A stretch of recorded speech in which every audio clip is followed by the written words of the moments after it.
लोकशाहीचा हा उत्सव आहे आणि लोकशाहीच्या या उत्साहात आपल्याला जे संविधानाने मतदानाचा अधिकार दिलेला आहे तो अधिकार आपण प्रत्येकाने बजावला पाहिजे आणि आपलं मत नोंदवलं पाहिजे।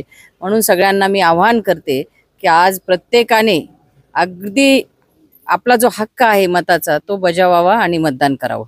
19 निवडणुकीमध्ये आजच्या निवडणुकीमध्ये काय फरक वाटतो? टफ वाटते जरा यावेळी?